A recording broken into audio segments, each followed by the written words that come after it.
నమస్కారం. నేను APSRTC retired employees association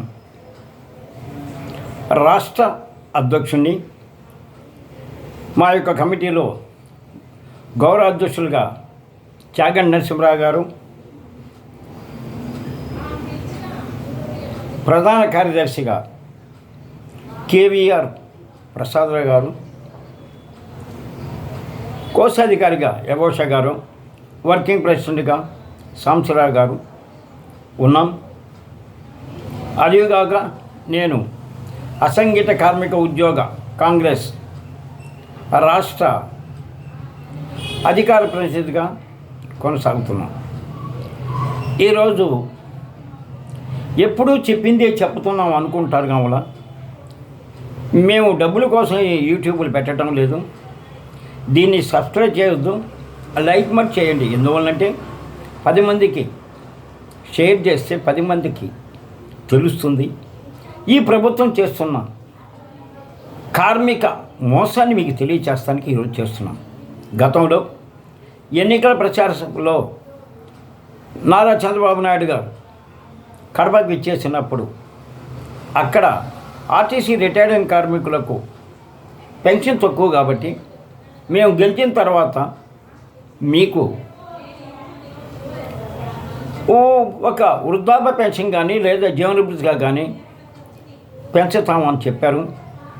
అది అయిపోయిన తర్వాత మన గౌరవనీయులైన ఇప్పుడు ఐటీ మరియు విద్యాశాఖ మార్చులు గౌరవ నారా లోకేష్ గారు కూడా అమలాపురంలోకి పోయినప్పుడు అమలాపురంలో ఆర్టీసీ కార్మికులు పచ్చ జెండాలు పట్టుకొని పచ్చ శాలువాలు వేసుకొని అయ్యా ఆర్టీసీ కార్మికులు 1000 రూపాయలతో మేము జీవనం సాధించలేకున్నాం, మేమందరం కూడా మీ సభ్యులమే, మాకు పెన్షన్ తక్కువ కాబట్టి మాకు న్యాయం చేయంటే మీ సమస్య మా ప్రభుత్వం రాగానే పరిష్కరిస్తాము, మీకు మంచి రోజులు వస్తాయని మీ పెన్షన్ పెంచుతానని మాట ఇచ్చారు. ఇటు చూడండి, కడపలేమో తండ్రి, అమలాపురంలో వచ్చి కొడుకు, అంటే ఆయన ఏ చెవైనా ఈయనేమో రాయలసీమ, ఆయన కోనసీమ.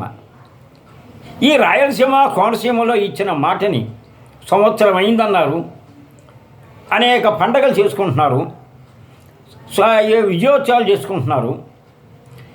కానీ కార్మికులకు మీరు ఇచ్చిన మాటని తప్పారు. నిన్న మీటింగ్ పెట్టుకున్నారు, అందరూ రండి మనం చేస్తున్న మంచి పని ప్రజల్లోకి తీసుకుపోండి అన్నారు.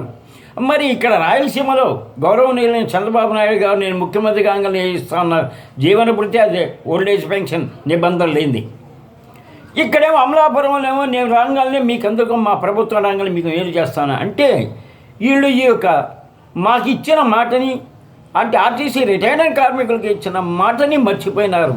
మరి ఇది ధర్మమా? ఇది న్యాయమా?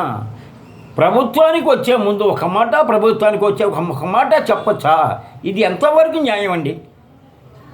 అయ్యా, మేము మిమ్మల్ని నమ్ముకొని, ఆయన జగన్ గారిని నమ్ముకొని అనేకైనా ఇబ్బందులు పడ్డాము, చేసాం.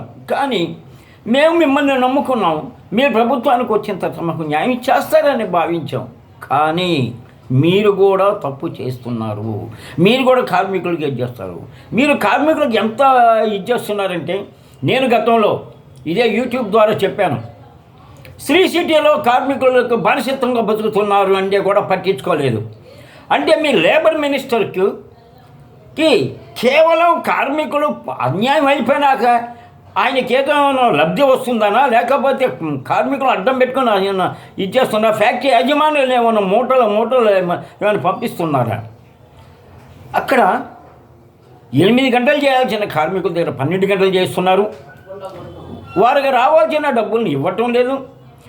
అసలు ఈరోజు 25,000 రూపాయలు లేనిదని నిన్న మున్సిపల్ కార్మికులు ధర్నా చేశారు, సమ్మె చేశారు. 3 రోజులు వాళ్ళు వచ్చి ఇళ్ల కాడకు వచ్చి ఆ యొక్క మన యొక్క ఇది కసువును కూడా వాళ్ళు ఎత్తకపోతే గబ్బు బట్టి వాసన బట్టి అల్లాడిపోయిన వాళ్ళు కూడా సమ్మె చేస్తున్నారు. ఈ విధంగా ఉంటే ఇక మీరు ఏమి చేశారు? నిన్న ఏదో ఒకటి ప్రకటన చేశారు, అమ్మ దీవెన అంట. ఎవరికి ఇచ్చారా అండి అమ్మ దీవెన? ఎందుకంటే మోసపోయిన మాటలు చెప్తారు. మీరేమో అంతకుముందు 2013-14 మీరు గెలిచిన తర్వాత మీరు ప్రత్యేక హోదా తెస్తానని చెప్పి చాలేదు. అంటే మీకు బీజేపీకి ఉన్న అన్యూబన సంబంధం. ప్రత్యేక హోదా నాకు వచ్చుంటే కొన్ని ఉద్యోగాలు వచ్చాయి. ఈరోజు ఫ్యాక్టరీలో బానిసత బతుకులు బతికిస్తున్నారు. స్థానికంగా ఉండే వాళ్ళకి ఉద్యోగాలు ఇవ్వకుండా బయట ఊళ్ళ నుంచి తెచ్చి పెంచుతున్నారు. ఇటువంటివి కూడా పట్టించుకోకుండా ఇంక ఏంటంటే మీరు 1 సంవత్సరం రోజులు చేసిన ఇది. నేను దాదాపు మీ ప్రభుత్వం వచ్చిన కానించి నెలకి 2-3 మెమోరాలు పంపిస్తున్నాము. మీరేమో పనులు అని అంటున్నారు. ఎండీ గారి బొమ్మని అంటున్నారు. ఎండీ కాడికి పోతున్న ఆయన ఇది మాకు సంబంధం లేదు, మాది కాదు, ఇది గవర్నమెంట్ చేయాలా, ఇది గవర్నమెంట్ అయింది కాబట్టి, అంతకుముందు అంటే కార్పొరేషన్ కాబట్టి మేము చేయగలిగినాం, ఇప్పుడు మాది కాదు అని కళాగంటుగా చెప్పేశారు. కాబట్టి కార్మికులకు మీరు ఇచ్చిన మాటని తప్పితే మీకు మీ ప్రభుత్వ విజయోత్సవం ఏం చేస్తారండి?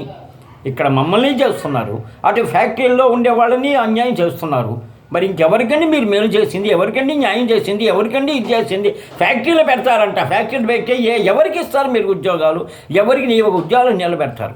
కాబట్టి ప్రభుత్వం ఇప్పటికైనా కళ్ళు తెరిచి అటు రాయలసీమలో చంద్రబాబు నాయుడు గౌరవనీయులైన చంద్రబాబు నాయుడు గారు ఇచ్చిన జీవన భృతి, ఇటు కోనసీమలో విద్యాశాఖ మంత్రి గౌరవనీయులైన నారా లోకేష్ గారు ఇచ్చిన మాట.